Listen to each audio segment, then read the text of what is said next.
अस्सलाम वालेकुम दोस्तों, आज मैं आपके लिए एक ऐसा मीठा बनाने की रेसिपी लेकर आई हूँ जिसे खाते खाते दिल चाहेगा कि बस ख़त्म ही ना हो ये मीठा और बस हम खाते ही चले जाएं। इतना मज़े का बेहतरीन सा ये मीठा बनके तैयार होता है।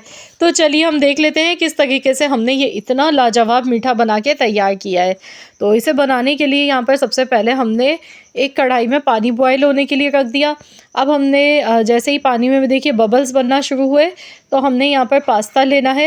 तो यहाँ पर 2 तरह का पास्ता मैं ले गई हूँ। तो इस तरह से मैंने 1 कप मैंने इस तरह की मैक्रोनी ली है और 1 कप ही मैंने यहाँ पर देखिए इस तरह की ये पास्ता लिया है। अब हमने क्या करना है, इन्हें बॉयल करना है 7 से 8 मिनट तक। 7 से 8 मिनट तक घड़ी में आपने टाइम देख लेना है, इससे ज़्यादा आपने इसे नहीं पकाना है। तो बस हमने इसमें थोड़ा सा कुकिंग ऑयल डालेंगे। तो यहाँ पर 1 टीस्पून ऑयल का मैंने शामिल किया, इसमें नमक आपने नहीं डालना है। बस हमने ऐसे ही इसे बॉयल कर लेना है। जब ये बॉयल हो जाएगा तो हम इसे स्ट्रेन कर लेंगे और फ़ौरन से इस पर हमने ठंडा पानी डालना है ताकि इसमें जो कुकिंग का जो प्रोसेस है इसका वो रुक जाए। जब ये ठंडा हो जाएगा तो फिर हमने यहाँ पर एक बड़े साइज़ का बॉल लेना है मिक्सिंग के लिए। अब हम इसमें फ़्रेश क्रीम लेंगे। तो यहाँ पर मैंने 2 पैकेट 200 ml वाले फ़्रेश क्रीम के लिए थे और मैं इसमें अब खूब सारी मेयोनीज़ डालूँगी। 1 कप के बराबर हमने मेयोनीज़ लेनी है। तो ये इसमें ऐड कर देंगे खूब सारी। ये दोनों चीज़ें डालने के बाद इसमें हमने चीनी डालनी है हस्ब ज़रूरत। जितना मीठा आपको पसंद हो उसी हिसाब से आप एडजस्ट कर लीजिएगा। तो यहाँ पर मैंने आधा कप चीनी डाली है। हाफ़ टी स्पून काली मिर्च का पाउडर इसमें ऐड कर दिया। अब इसे अच्छी तरह से मिक्स कर लेंगे क्योंकि जो फ्रेश क्रीम हमने ली है इसमें भी मिठास होती है।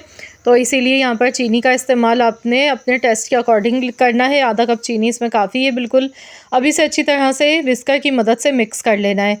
तो यहाँ पर देखिए सारी चीज़ें अच्छी तरह से मिक्स हो चुकी हैं। अब हमने यहाँ पर कुछ फ्रूट्स लेने हैं जिसमें मैंने गाजर ली है। 1 मैंने बड़े साइज़ की गाजर ली थी। 3 सेब लिए थे। सेब को भी मैंने इस तरह से छोटे टुकड़ों में काट कर ले लिया। अब इसमें मैं केले डालूँगी, स्ट्रॉबेरी है मेरे पास, अमरूद हैं। तो फ्रूट्स आपके पास जो भी अवेलेबल हों वो आप ले सकते हैं।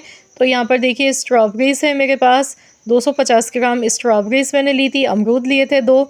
अमरूद के जो बीज होते हैं वो हटा के आपने फिर उसके बाद कटिंग करनी है। केले लिए थे 6 से 7 अदद।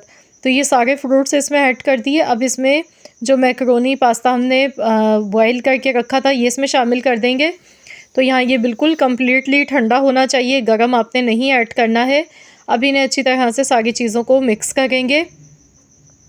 तो यहाँ पर अगर हमें लगेगा कि क्रीम की मज़ीद और ज़रूरत है तो हम इसमें मज़ीद और ऐड कर लेंगे। तो अभी पहले हम मिक्स करके देख लेते हैं इसे अच्छी तरह से। तो माशाल्लाह देखिए बहुत ही ज़बरदस्त सा हमारा ये मीठा बनके तैयार हो रहा है। आज मैं आप लोगों के लिए बहुत ही मज़ेदार सी रशियन फ्रूट सलाद बनाने की रेसिपी लेकर आई हूँ। अब हम इसमें काली किशमिश डालेंगे, बहुत अच्छी लगती है। काली किशमिश इसमें ऐड कर देंगे, अच्छी तरह से मिक्स करेंगे। तो यहाँ पर आप कोई से भी ड्राई फ्रूट्स इसमें यूज़ कर सकते हैं। अखरोट भी ले सकते हैं, बादाम भी ले सकते हैं। आप इसमें बॉयल की हुई चिकन का भी इस्तेमाल कर सकते हैं, लोबिया का इस्तेमाल भी कर सकते हैं। तो बहुत सारी चीज़ें हैं जो आप अपनी मर्ज़ी से अपनी पसंद के मुताबिक इसमें डाल सकते हैं। अब हम इसे मिक्स करेंगे। मज़ीद मैंने इसमें थोड़ी सी क्रीम और भी डाली है। तो यहाँ पर लीजिए जनाब, हमारा ये बहुत ही मज़ेदार सा रशियन फ्रूट सलाद बनके बिल्कुल तैयार हो चुका है। तो रमज़ान के लिए सहरी इफ्तार के लिए ये बहुत ही मज़ेदार मीठा है।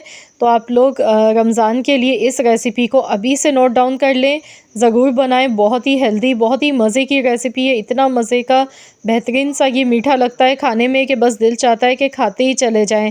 तो मुझे पूरी उम्मीद है कि इंशाअल्लाह ताला मेरी ये रेसिपी आप सबको बहुत ज़्यादा पसंद आई होगी। अगर रेसिपी वाकई में अच्छी लगी है तो वीडियो को लाइक करने में कंजूसी मत कीजिएगा, जल्दी से वीडियो को लाइक कर दें। चैनल पर नए हैं, अगर अब तक चैनल को आपने सब्सक्राइब नहीं किया है तो चैनल को भी सब्सक्राइब कर लीजिएगा।